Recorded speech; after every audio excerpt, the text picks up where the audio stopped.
Welcome back. All right, so I'm going to talk about the Florida Panthers history today. I put that logo up as soon as I took the Edmonton one off.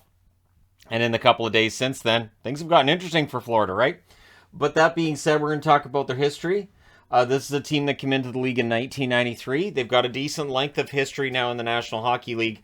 And recently, they've started winning games, something that had been a challenge for most of their history. And so things are definitely getting better. The interesting thing is when you look at the top 10 scoring list, it has definitely changed from where it was 3 years ago, the last time I did a history of the Panthers video. But the guy at the top is no longer with the team. That's Jonathan Huberdeau. He's been traded.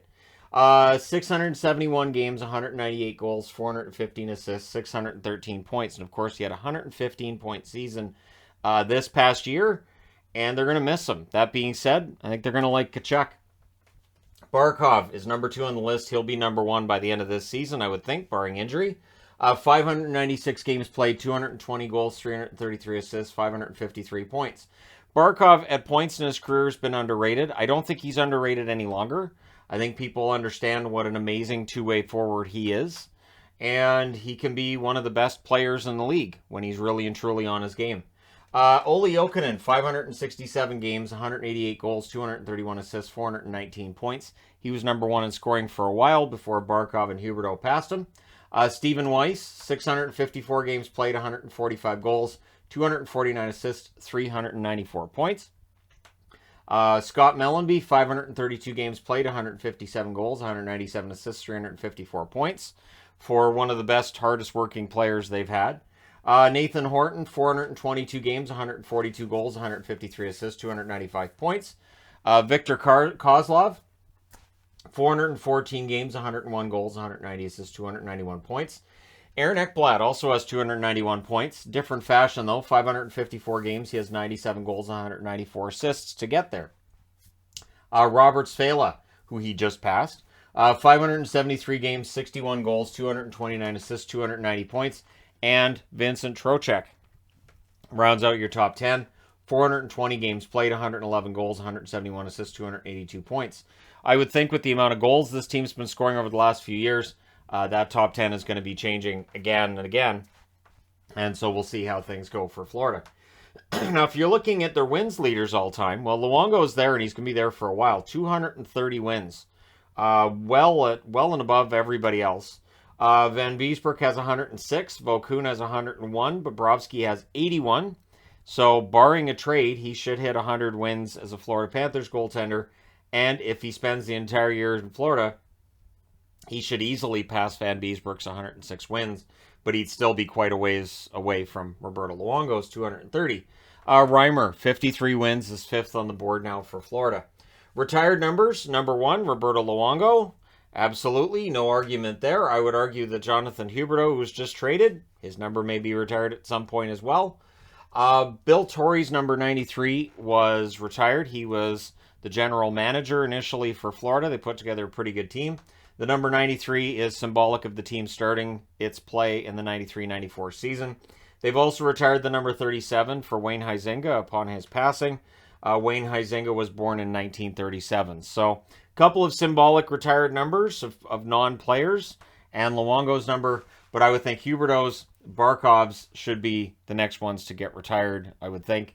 And if they win a Stanley Cup, then you add to that list of players in terms of who may qualify to have their number retired.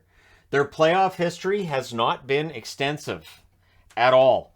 2000, they lost in the first round in 4 straight against New Jersey. 2012, they lost in the first round in 7 against New Jersey. 2016, they lost in the first round in 6 against, not New Jersey, they lost against the Islanders.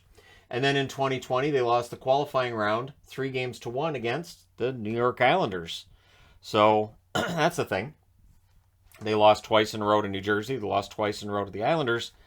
And then this is where it gets weird. 2021, they lose in the first round against Tampa in 6.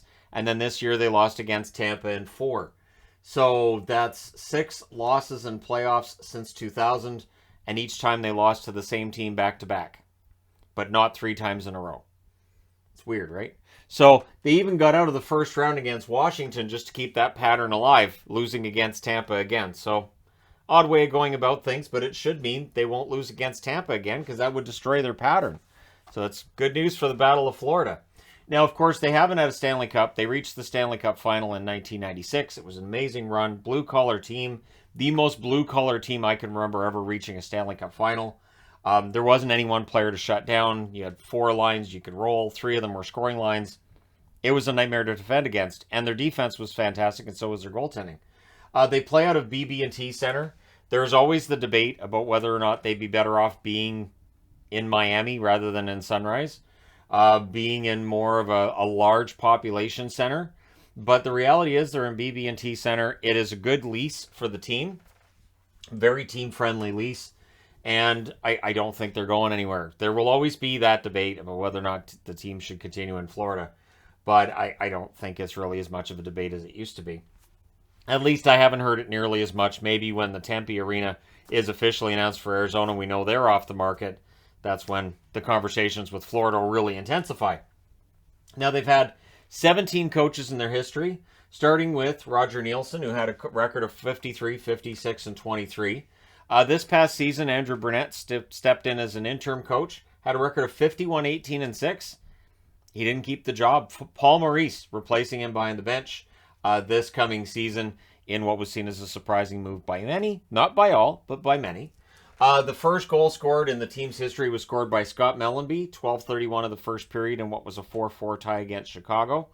Their most recent scored goal was by Sam Reinhart at 16:07 of the first period in a 5-1 loss against Tampa Bay, where they went down 3-0. They got shut out in the 4th game, so no goals to report on there.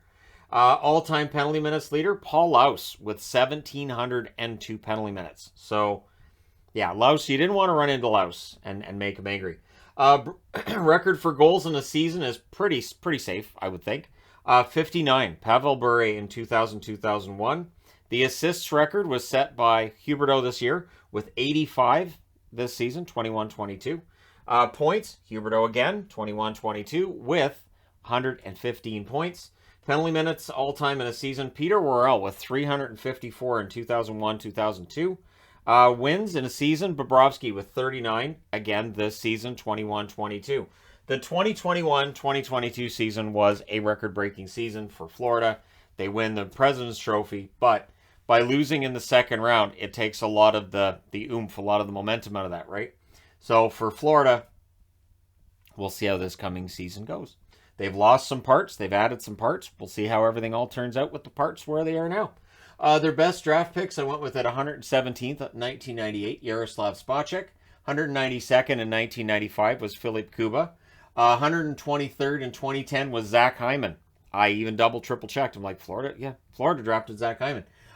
2013 drafted 206th Mackenzie Weegar, who of course goes to Calgary in the same deal as Huberdeau.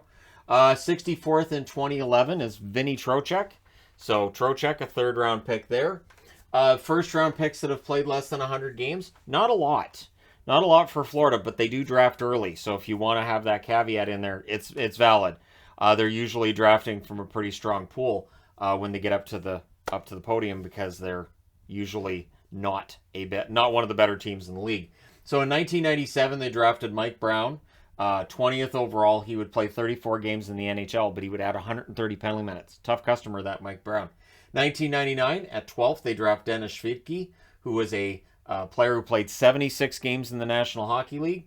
Number 9 in 2002 was Peter Tadachek, who played 3 games in the National Hockey League. Number 20 in 2005 was Kendall McArdle, who played 42 games in the National Hockey League. And number 25 in 2010, Quentin Howden, who I'm pretty sure won't be coming out of retire, or is he retired? Anyways, I'm pretty sure he won't be coming back into the NHL to play. He has 97 games played in his National Hockey League career. So now that I've said that, now he'll get 3 games magically this year and prove this whole video wrong. But there you go. It is definitely one of the easier videos to get done when it comes to a history because they've not had a long Stanley Cup final run. They don't have a lot of retired numbers. And there's really not a lot of detail here that's changed from 3 years ago other than winning. They're finally winning. They're finally making the playoffs. But they really need a long run. They haven't had a long run since 96 when they got to the final. It's overdue. And I do think that's part of the reason why Florida's struggled to draw. So we'll see this coming season whether that's a thing.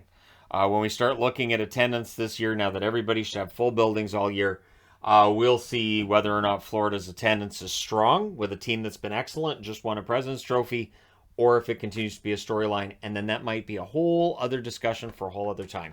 Let me know your thoughts in the comment section below as always. Don't forget to hit like and subscribe if you're browsing your way through, you just happen upon this video. Thank you guys so much for watching, for all your support. I will talk to you again soon.